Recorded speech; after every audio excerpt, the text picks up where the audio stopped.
Bonjour, ici Jérôme Moirot de passiondapprendre.com. Aujourd'hui, dans cette vidéo, je vais partager avec vous un retour de coaching que j'ai pu faire sur les intelligences multiples. Parce que oui, comme vous savez, je pratique beaucoup le mind mapping. Le mind mapping qui est une technique de prise de notes ou de représentation visuelle de l'information qui part du centre et qui rayonne.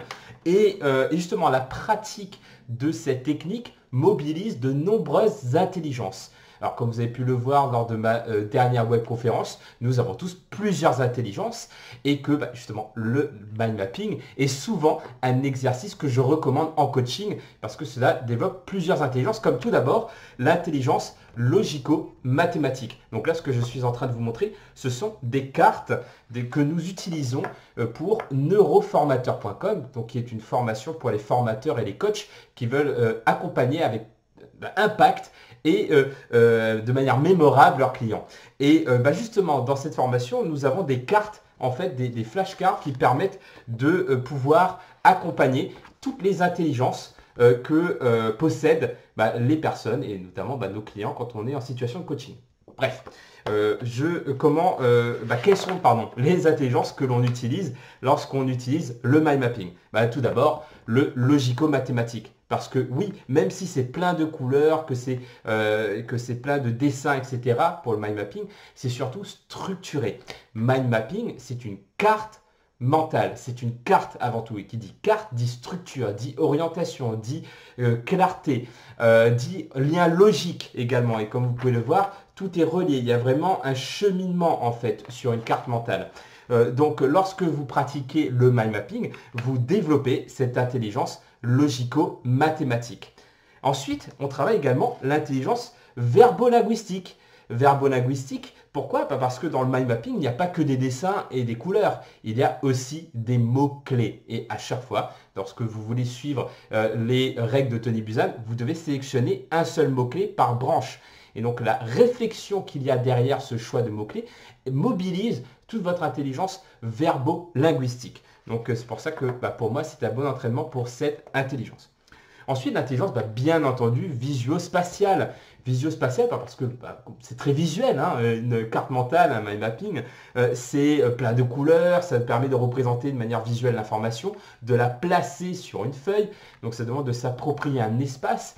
Et justement, tout cet entraînement permet de mobiliser cette intelligence qu'on appelle l'intelligence visuo-spatiale. Le mind mapping permet également, en tout cas dans mes ateliers, de développer l'intelligence intrapersonnelle. Pourquoi? Dans mes ateliers, notamment sur les soft skills, j'utilise le mind mapping pour faire une cartographie de sa meilleure version de soi-même. Donc vous pouvez utiliser le mind mapping pour vous explorer, pour explorer votre univers intérieur parce qu'un mot-clé en amène d'autres. Donc si par exemple vous voulez explorer votre curiosité, vous pouvez avoir une branche curiosité qui amène apprentissage, qui amène passion, etc. Et que finalement cet outil sert aussi d'exploration d'un sujet et donc d'exploration de vous-même si vous le souhaitez. Vous avez également l'intelligence naturaliste. Alors pourquoi l'intelligence naturaliste? Alors l'intelligence naturaliste, ce n'est pas uniquement l'intelligence de la nature, de faire des câlins aux arbres, etc. L'intelligence naturaliste, c'est aussi observer, déduire et structurer l'information. Donc bien entendu, pour une carte mentale ou un mind map, justement, c'est vraiment observer pour structurer l'information. Donc c'est très lié à l'intelligence logico-mathématique, mais là ici, il s'agit d'intelligence naturaliste. Donc le mind mapping développe cette intelligence-là également. Donc voilà ce que je vais partager et comme je le disais tout à l'heure, si vous utilisez le mind mapping de manière intelligente, vous pouvez muscler un paquet d'intelligences différentes.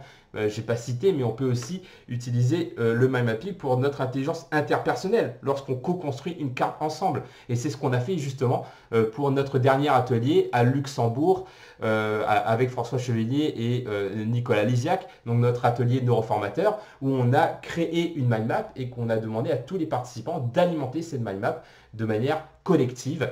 Donc c'est aussi un outil d'intelligence collective et donc d'intelligence interpersonnelle. Donc voilà ce que je voulais partager avec vous. Donc si vous voulez en savoir plus sur les intelligences multiples, je vous recommande d'explorer neuroformateur au pluriel.com.